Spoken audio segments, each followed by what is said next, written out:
La Universidad Bicentenaria del Agua, dentro del criterio de que la universidad tiene que colaborar en la solución de los problemas políticos, económicos y sociales del país y tener un compromiso con las futuras generaciones, sobre todo con los estudiantes y también con los profesores, ha impulsado la realización de estos foros, tomando como tema central el del Esequibo, la necesaria recuperación del Esequibo como problema de Estado. Por eso fue tan importante escuchar al profesor Rahim Morillo sobre una explicación histórica y geográfica del conflicto que tiene Venezuela, en este caso con la Guyana como república independiente, pero también que se originó, como él lo explicó muy bien, con el Reino Unido de Gran Bretaña en la época de los imperios, cuando querían estar presentes en el tercer mundo y especialmente en nuestro caso en el continente latinoamericano. Pero igualmente fue importante, además de la conferencia del profesor Rahim Morillo, en esa visión histórica desde que los ingleses pretendieron pasar más allá de la negociación que hicieron con los holandeses para estar presentes en la zona de Guyana. Fue importante el planteamiento y lo que señalaba él de los intentos jurídicos que se han hecho donde Venezuela ha perdido territorialidad. Él citaba, por ejemplo, la primera asistencia jurídica internacional, como fue el laudo arbitral de 1899, o el laudo de París, donde, como él señalaba, estuvo presente Venezuela, pero no con sus abogados o con sus jueces, o con su parte interesada en defender nuestra territorialidad, sino que por los problemas políticos internos del país y por la situación internacional, estaba dominado fundamentalmente por el Imperio Británico, con dos jueces nombrados por ellos, dos jueces nombrados por los Estados Unidos en el nuevo criterio de la defensa de América, de los Estados Unidos, América para los americanos, representados en el dilema venezolano, que nunca iba a ser el que hubieran podido representar los jueces venezolanos, y escogieron a una quinta autoridad, famoso jurista ruso, Fedor Martens, quien después se pudo comprobar, y particularmente por revelación de una de las partes de Estados Unidos, el famoso documento Vallée-Prévost, de lo írrito y nulo de aquel acuerdo internacional y del interés que tuvo Gran Bretaña en complotar con Rusia en el reparto de territorialidad, quitándole a Venezuela 159.500 kilómetros cuadrados, que es lo que se llama precisamente la reclamación del Esequibo. Además, desde el punto de vista político, nuestro país no tenía la capacidad en América Latina para defender nuestra territorialidad frente a la Gran Bretaña, sobre todo en el momento en que Cipriano Castro venía con los andinos sobre Caracas, estaba en Valencia en esos días en que se producía el laudo arbitral de París,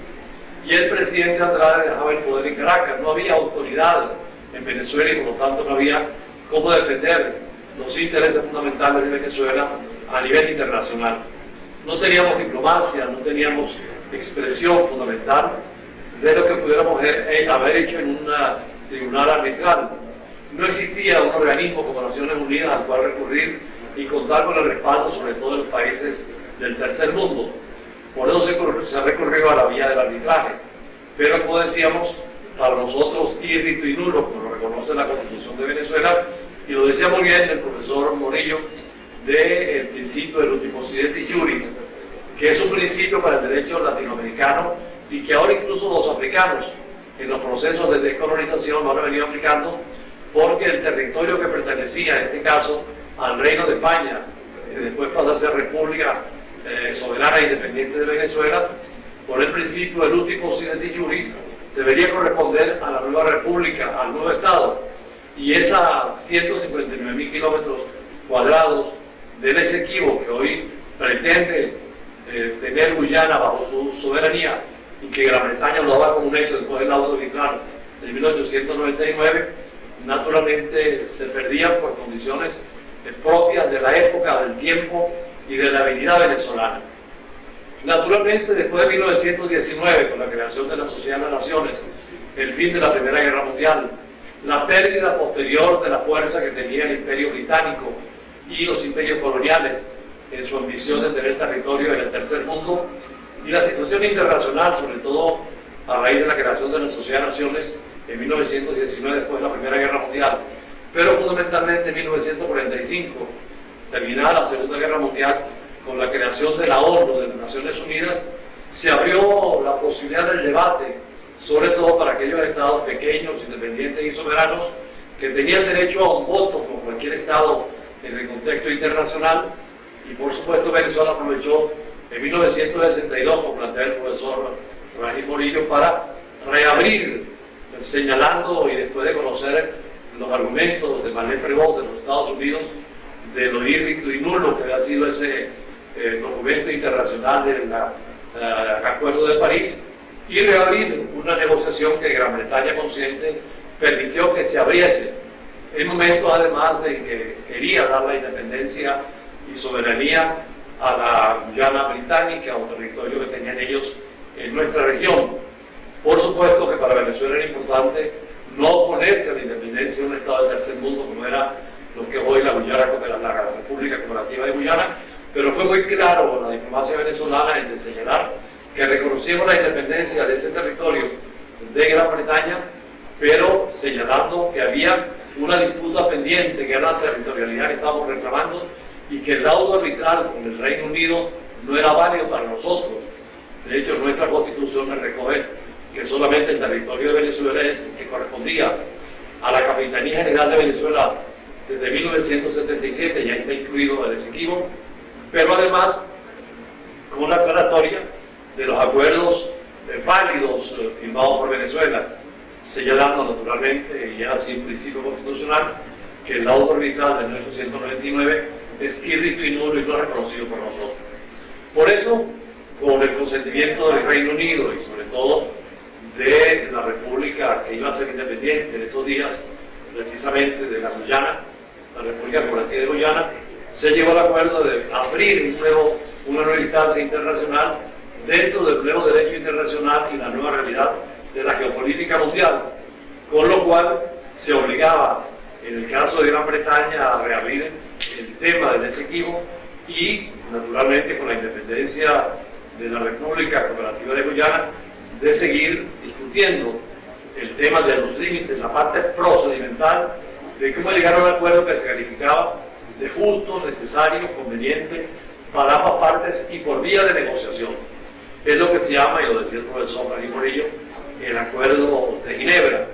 de 1966, firmado solemnemente, que constituye el único documento jurídico válido para la reclamación de Venezuela frente a Guyana de un territorio tan extenso como el Esequibo. Precisamente escuchábamos también antes de mi conferencia y después de la conferencia del profesor Rají Morillo a un experto argentino, el profesor Franco Fiumara, director de los estudios de posgrado, de doctorado de Ciencias Políticas de la Universidad de La Matanza de Argentina, donde nos hablaba del caso de las Malvinas y de cómo en Argentina hay una conciencia política permanente, una diplomacia consecutiva en el reclamo de las Malvinas, que son 13.000 kilómetros cuadrados, en nuestro caso son 150.000 kilómetros cuadrados, y en Venezuela ha habido cierta desidia en el reclamo permanente y en los organismos internacionales para exigir un derecho que nos pertenece y precisamente recuperar ese territorio, que ahora no son solamente los 159.000 kilómetros del territorio Esequibo que están allí, sino que con el nuevo derecho del mar, la nueva realidad de la riqueza marina, la proyección atlántica del mar territorial que genera ese territorio, y lo demostraba el profesor Morillo con los nuevos límites a los cuales aspira Venezuela, es la salida nuestra al Atlántico, que no tenemos, y además la inmensa riqueza petrolera. Ya se habla de Guyana como una especie de nuevo emirato petrolero, por la calidad del petróleo liviano que han descubierto las grandes compañías, donde están todos los intereses internacionales, no solo norteamericanos, sino rusos y chinos, brasileños y en general, de quienes buscan el petróleo y quieren seguir disfrutando de esa riqueza, la cual está allí y que es parte también de la territorialidad venezolana. Por eso la importancia que se le ha dado ahora al tema de Guyana y particularmente la nueva reclamación del Esequibo, que es un problema para el Estado venezolano. Recientemente en nuestra revista Diplomacia, que es una revista donde escriben antiguos diplomáticos que han sido de carrera en la Cancillería, profesores de Derecho Internacional, tenemos en este número que estamos mostrando a ustedes una edición donde pudimos entrevistar por una parte, después que supimos que Guyana está moviéndose en el campo diplomático, ya no solamente con una posesión de hecho del territorio Esequibo, sino que el gobierno de Guyana nos ha llevado a la Corte Internacional de Justicia, que es la instancia jurídica de Naciones Unidas, y nos ha llevado sin el consentimiento venezolano, cuando el principio de la Corte Internacional de Justicia, creada en 1945 en la Carta de Naciones Unidas, es que cuando un Estado va a la Corte tiene que tener pleno consentimiento de asistir. Y en este caso Guyana recurrió a la Corte Internacional de Justicia sin que Venezuela hubiera sido consultada. Además, aprovechando o dando una interpretación equivocada el gobierno de la República Cooperativa de Guyana del convenio de la Convención de Ginebra de 1966, que establecía distintos mecanismos para la solución de las controversias territoriales en el caso de Venezuela y Guyana, y le asignaba un papel importante al secretario general de Naciones Unidas para que nos ayudara en buenos oficios a encontrar una solución. Desgraciadamente, ni la negociación ni los buenos oficios llegaron a un resultado positivo para solucionar el diferendo con la República Cooperativa de Guyana, y Venezuela sigue aspirando a su territorialidad en el Esequibo y a su salida al Atlántico. De hecho, en la Asamblea Nacional hay una comisión de defensa del territorio Esequibo y además de la defensa de la fachada atlántica de Venezuela, que la preside el diputado William Dávila. En esta revista de Diplomacia que le estamos mostrando a ustedes, y que fue un número especial, donde además se escribieron allí los embajadores de Portugal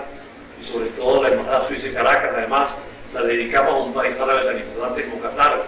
por los Juegos, por el Campeonato Mundial que pronto se va a realizar. Dedicamos 3 trabajos muy importantes. Uno donde precisamente por la oposición, el presidente de la Comisión de la Defensa de la Guyana, de la defensa del Esequibo frente a Guyana y de la fachada atlántica, el diputado William Dávila, en nombre de la oposición exponía sus argumentos que coinciden perfectamente con los del gobierno, y por eso hicimos esa edición especial donde el presidente del Tribunal Supremo de Justicia, el doctor Moreno, también afirma el mismo criterio de que Venezuela no reconoce la jurisprudencia. Michael Moreno, presidente del tribunal, tiene un artículo en la revista, coincide perfectamente con la posición de William Dávila, diputado, primero negando toda competencia de la Corte Internacional de Justicia y ha ido directamente a este tribunal internacional con el caso, porque no queremos que haya una solución jurisdiccional ni que se judicialice el caso del Esequibo, sino que tengamos que atenernos al acuerdo de Ginebra de una negociación entre las partes, y las partes son Guyana como Estado independiente y Venezuela como Estado independiente, sus cancillerías, sus parlamentos y los especialistas en la materia. No fue posible por la negociación, no fue posible por los buenos oficios, pero además el acuerdo de Ginebra preveía recurrir a otras vías, especialmente, y hay un señalamiento al artículo 33 de la Carta de Naciones Unidas, que es la solución pacífica de las controversias internacionales, pero son muchas y variadas antes de ir ya sea al arbitraje o al recurso de la Corte, que son judicializar el problema. Por una falsa interpretación también Guyana respalda al secretario general de Naciones Unidas, primero Ban Ki-moon y ahora Guterres, que han llevado el caso ante la no solución por vía pacífica inicial a llevarla a la vía judicial, y poniendo a la Corte en una situación muy difícil, donde Guyana no solo quiere que se pronuncie por la forma, si la Corte tiene o no competencia y jurisdicción para conocer el caso entre Venezuela y Guyana por el Esequibo, sino que Guyana va mucho más allá, rompiendo con todo el derecho internacional, porque quiere que la Corte se pronuncie reafirmando la validez del laudo arbitral de 1899, por lo cual le daría soberanía absoluta y definiría en forma permanente que esos 150.000 kilómetros que son de Venezuela de ahora en adelante sean de Guyana, territorio guyanés, con las inmensas riquezas, con la biodiversidad y además con la proyección atlántica tan importante y con el recurso de minerales, además de los hidrocarburos que son tan importantes. Por supuesto que Venezuela, en eso coinciden, y verán ustedes este artículo tanto de Michael Moreno, en nombre del gobierno o presidente del Tribunal Supremo de Justicia, como de William Dávila, en las mismas posiciones. Pero es que en mi caso también me permití en mis programas de televisión entrevistar al representante venezolano contratado por Venezuela, que es una autoridad mundial, para defender el caso venezolano y servir como asistencia nuestra jurídica, y así le informamos a la Corte, del profesor Broughton, español, quien ha venido asistiendo a varios gobiernos ante la Corte Internacional de Justicia en distintos problemas. Y en la entrevista que hago al profesor Broughton también ratifica lo mismo. Uno, Guyana se excedió en pedir un pronunciamiento de la Corte Internacional de Justicia declarando válido el acuerdo de París, el tratado, el arbitraje de 1899, por lo cual pretende quedarse con el territorio de Guyana del Esequibo para ese Estado. Eso lo niegan todos los juristas y toda la parte venezolana, y ha sido política de Venezuela de no reconocer la jurisdicción de la Corte Internacional de Justicia. De hecho, en 1948, en el Tratado de Bogotá, en un impulso que hubo en los Estados latinoamericanos por aceptar automáticamente la jurisprudencia, la jurisdicción y sobre todo la competencia de la Corte Internacional de Justicia en problemas que se presentaran entre Estados de América Latina, Venezuela no firmó el Acuerdo de Bogotá y no es miembro del Acuerdo de Bogotá. Y como diplomático puedo dar testimonio, cuando estuve activo en muchos foros internacionales, discutí algunos tratados internacionales, recibíamos instrucciones precisas de las cancillerías de los distintos gobiernos con los cuales trabajamos, y así también del actual se les informa a sus embajadores y a sus diplomáticos no aceptar en ningún organismo internacional ni en ningún tratado internacional el recurso de la Corte Internacional de Justicia para que Venezuela no sea llevada por vía compulsiva en ninguna solución. Por eso fuimos cuidadosos en el Acuerdo de Ginebra de 1966, y el Reino Unido estuvo de acuerdo en Guyana en que la negociación tenía que ser bilateral, un acuerdo negociado entre las partes interesadas y no ir a una instancia jurídica internacional ni judicializar el tema del Esequibo. Por eso, cuando tanto el secretario general, excediéndose en lo que establece el Acuerdo de Ginebra, que lo tenía como un auxiliar para buscar fórmulas pacíficas de solución de controversias, el secretario general, tanto Ban Ki-moon como Guterres, llevan el caso ante la Corte. El gobierno venezolano, y también la oposición lo ha manifestado en la Asamblea Nacional, en documentos públicos, ha dicho que no reconoce ningún tipo de competencia ni que la Corte tenga jurisdicción para pronunciar sobre este caso. Que no está contemplado en el Acuerdo de Ginebra, sino que la negociación sea bilateral.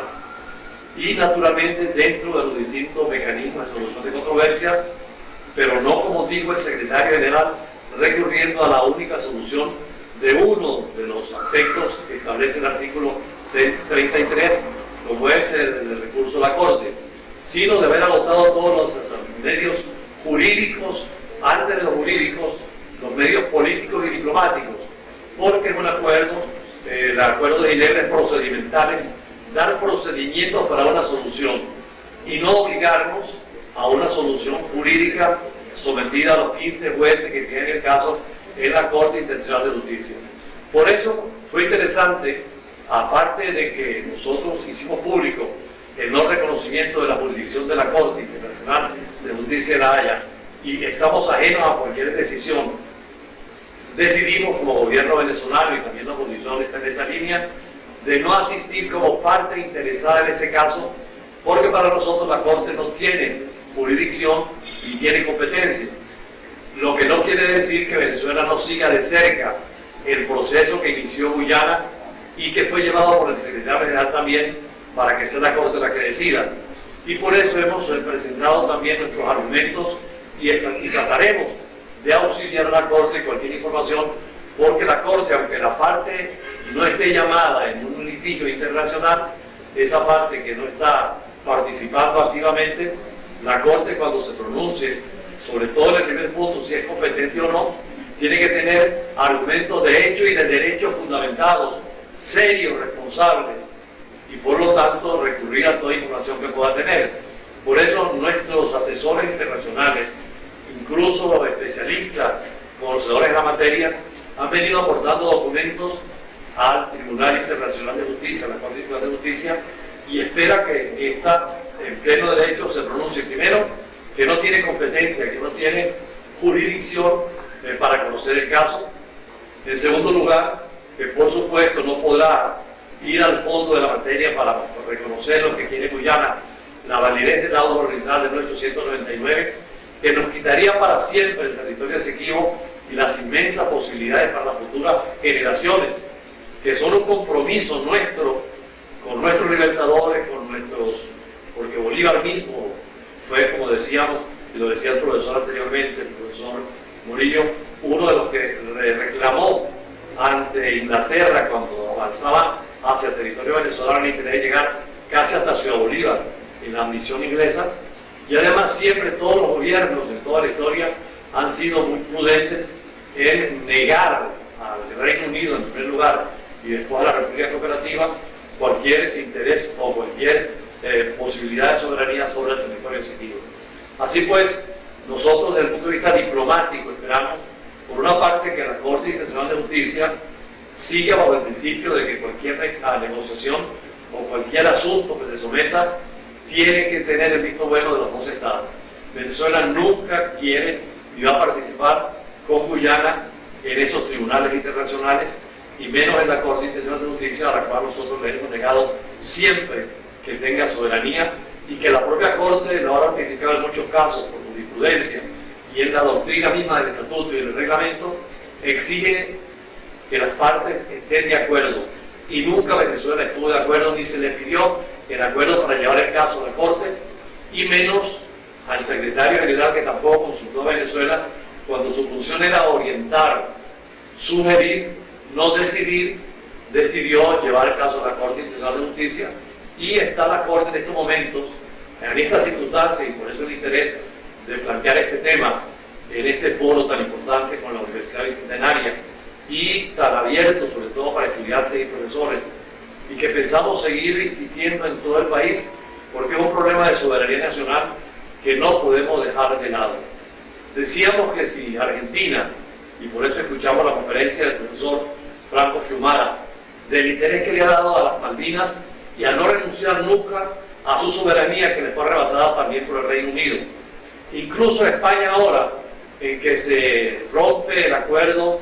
de la Unión Europea de los 28 estados con el Brexit, la salida de Gran Bretaña del mecanismo de integración desde 1957, creado a nivel de una estructura de estados con casi 500 millones de habitantes en 5 millones de kilómetros cuadrados.